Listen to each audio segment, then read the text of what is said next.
Hi, my name is Kylee, and I've written down a few things I'd like to get on video. It sucks to see my mom trying so hard to save my life again. She's already... So I've been following the story involving a young cancer patient named Kylee Dixon. Police took her into protective custody because her mom refused a doctor's order. The doctors wanted more chemotherapy and surgery for the 13-year-old, but the mom said no, opting instead for natural remedies. I couldn't even walk, talk, or breathe on my own, so that next treatment would have killed me. But my mom said no. Supporters call this medical kidnapping. It's a term that's become common in communities skeptical of traditional medicine when the state takes drastic measures to provide medical care they see as essential. Similar cases have played out around the country, medical custody battle with parents fighting for medical freedom. And we've even seen it, to some extent, with anti-vaccination groups and a faith-healing church, where parents reject modern medicine because of religion. Which raised some interesting questions. What rights do parents have when it comes to medical decision-making? And at what point should the state step in? First, I want to learn more about Kylee Dixon's case. She was taken into protective custody in June after police found Kylee and her mother at a hotel and casino in Las Vegas. I have no idea where she's at. Her mother, Christina, who's been communicating through social media, says she's under investigation on suspicion of child neglect, and she fears for her safety.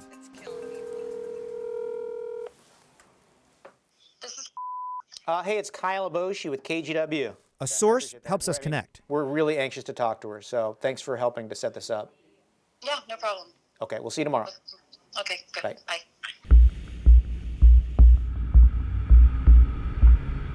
We agree to meet in a public setting, a park. Christina says she's doing what any mother would do, protecting her child.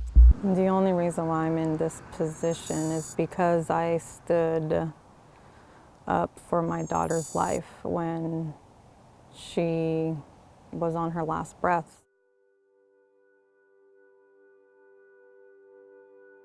Christina took her daughter Kylee to the emergency room in February 2018.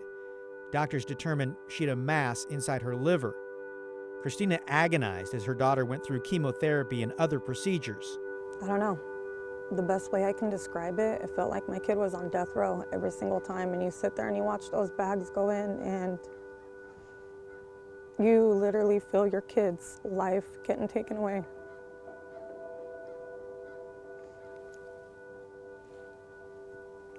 Sorry. After 6 months of treatment at OHSU, Christina felt Kylee had enough. She refused additional chemo and surgery to remove the tumor and sought alternative treatments of vitamins, herbs, and pure CBD oil.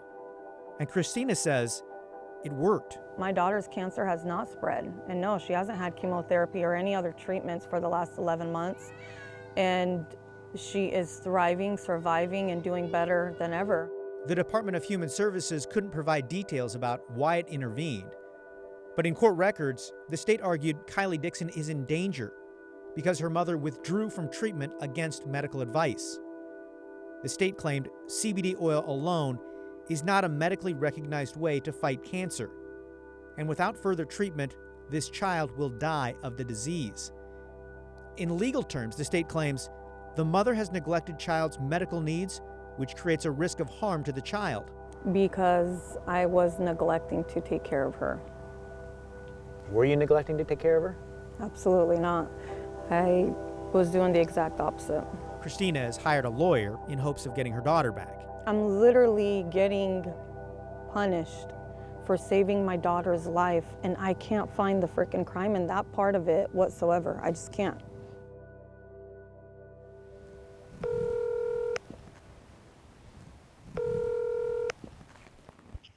Hey, Kyle. John.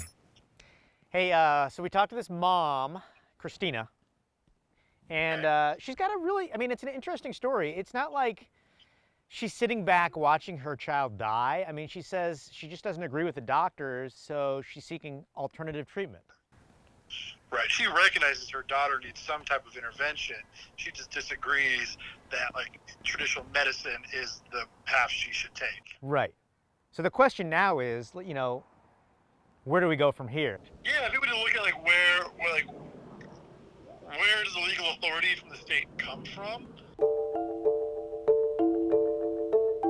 The law generally sides with parents on medical issues, but the state can step in if a child is in imminent serious danger, the standard for medical neglect. I always find it interesting that everybody's like, I have an absolute right. It's like, no, you don't. Not at all. This case is interesting because the mother says, we're not seeking traditional medicine, instead we want holistic medicine. Yes, right. Does that change anything?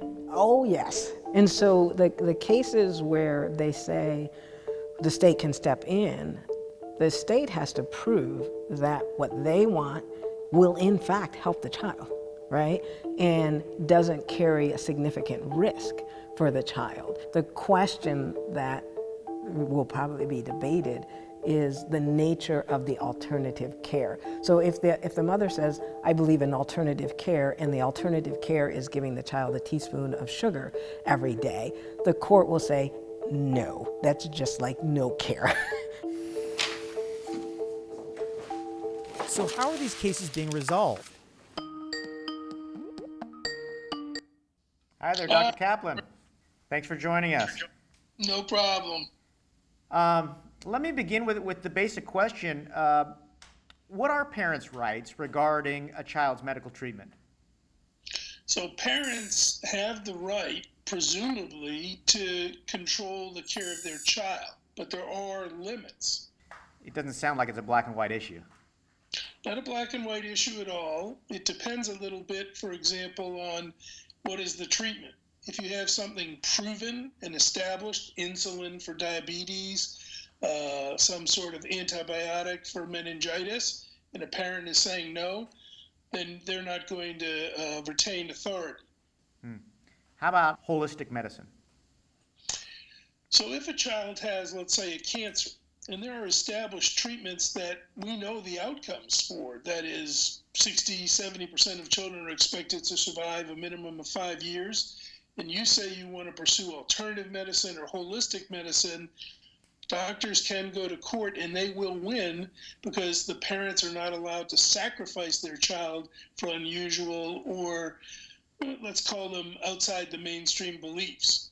Only surviving, but doing a lot better. The case of Kylee Dixon highlights the complex tug of war between parents and a child welfare system that can declare neglect for avoiding certain medical treatments.